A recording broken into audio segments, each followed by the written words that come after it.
తాత నమస్తే. నమస్కారం అండి. మీ పేరేంటి? గండికోట సుబ్బారావు అండి. గండికోట సుబ్బారావు. గండికోట సామ్రాజ్యం. ఆహా. ఈ ఇల్లు ఎవరిది? మాదేనండి. సొంత ఇల్లేనా? సొంత ఇల్లే. మీకు ఎంతమంది పిల్లలు? మాకు ఇద్దరండి, ఒక ఆడపిల్ల మగ పిల్లలు. ఏరి మరి పిల్లలు? పిల్లలు లేరు. పెళ్ళిళ్ళు అయిపోయినా? పెళ్ళిళ్ళు అయిపోయింది. కొడుకు? కొడుకు అడిగితే రెడ్డిపల్లి వచ్చేసి ఉండండి. రెడ్డిపల్లిలో రెడ్డిపల్లిలో జీతం పెట్టానండి కొడుకుని. కొడుకుని జీతం పెట్టారా? ఎంత వస్తుంది జీతం? సంవత్సరానికి 50,000. సంవత్సరానికి 50,000. అంటే సంవత్సరానికి ఒకసారి వస్తుందా? మీతోనే ఉంటాడా? మాతో ఉన్నాడు, ఆడే ఉంటాడు. అక్కడే ఉంటున్నాడు. రెయిన్బోలు ఆడే ఒక్కడే ఉంటాడా? ఒక్కడే ఉంటాడు, ఆడే ఉండాలి.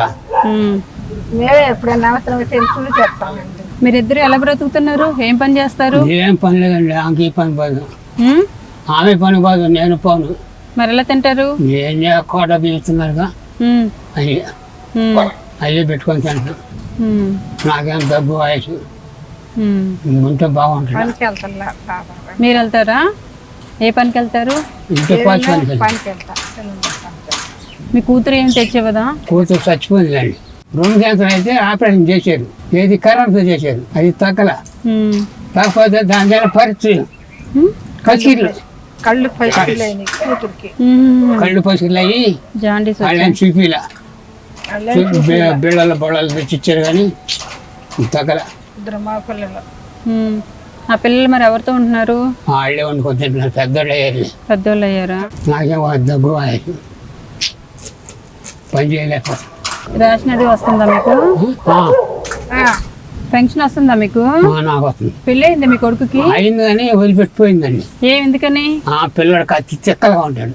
మీ అబ్బాయి తిక్కలోడా? ఆ తిక్కలోడిని పనిలో పెట్టారా? పట్టిన పెట్టు ఉమ్. పని పోడు. ఏడుంటే పనికి వెళ్ళడండి. ఏం పని చేస్తాడు అక్కడ? గొడ్డకాడ పేడకాడ చేస్తాం, గొడ్డ మలేసి కొట్టం, గడ్డి కొట్టం, గడ్డి అలాంటి పనులు చేస్తాడు. అసలు పనులు చేస్తాడు బాగా. అక్కడ ఉండిపోతాడు. అక్కడ ఉండిపోతాడు. ఇక్కడైతే మాట విండు. మాట వినడు. వాళ్ళ దగ్గర వింటాడు. వాళ్ళ దగ్గర అంటే చెప్పినట్టు చేస్తాడు, మన దగ్గర చేయడు. మనం అన్నం పెట్టి పెట్టామనుకో తింటాడు, పొనుకుంటాడు. పని కూడా పడి వాళ్ళని పిలిచాడు, రేపా నేను రాను అంటాడు. ఏం చేస్తాం, మైండ్ సరిగ్గా ఉండదు. అందుకని జీతం పెట్టేసా. కాదు, ఇల్లు లోపలైతే బాగానే ఉంది కానీ ఏటిది ఇంత భయంకరంగా ఉంది? ఎంత చోటు మందు కాదనేది మీరు కాదు కదని పట్టించుకోలేదు. మీరు మేము పట్టించుకోలేదు. మీరు తిన్నది ఇక్కడ పడేస్తున్నారు. మేము అదే కాలువ ఉంది దీంట్లో. అదే పక్కనే కాలువ పెట్టుకున్నారు, కాలువలో పడేస్తున్నారు. ఆ కాలువ మీకు 2 అడుగులు పక్కనే ఉందని మాత్రం మీరు తెలుసుకోవట్లేదు. తెలుసుకోవట్లే. మరి పడుకుంటే నేను పాములు గట్ట వస్తేనే మరి మొట్టాంచి మాకు ఎప్పుడు తగల పాము. ఏమో పోతున్నాయేమో, ఎవరో తెలిసి మీకు పోతున్నాం పెడుతున్నాం. పాములు రావంటే ఇంత బూజుగా పాదులు పక్కన కొంత కుళ్ళి కాలువ మొత్తం ఇదంతా ఉన్నాయి. పాములు రాకనే ఎందుకు వాటి స్థావరంలో మీరున్నారు, లేదంటే మీ స్థావరంలో అవి ఉన్నాయి అర్థం కావట్లేదు. అయ్యే ఉండయి, మా స్థానంలో మేమున్నాం. అదే కదా. అది బియ్యం తీసుకురండి అమ్మా. ఇక బియ్యం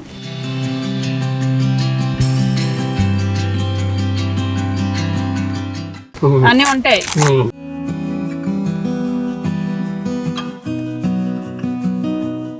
ఇగో నీకు బనీను టవలు పట్టుకో.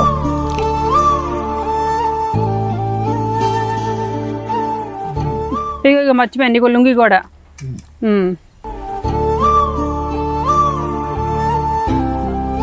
గొర్రెపతి మాంసం తెచ్చు. నిజమే తాత, మీ ఆవిడ బాగుంటుందని ఇక పక్కింటి ఆవిడ చెప్పింది నాకు. 3,000. అమ్మ ఇల్లు వస్తాను. సామ్రాజ్యం బామ్మగారు.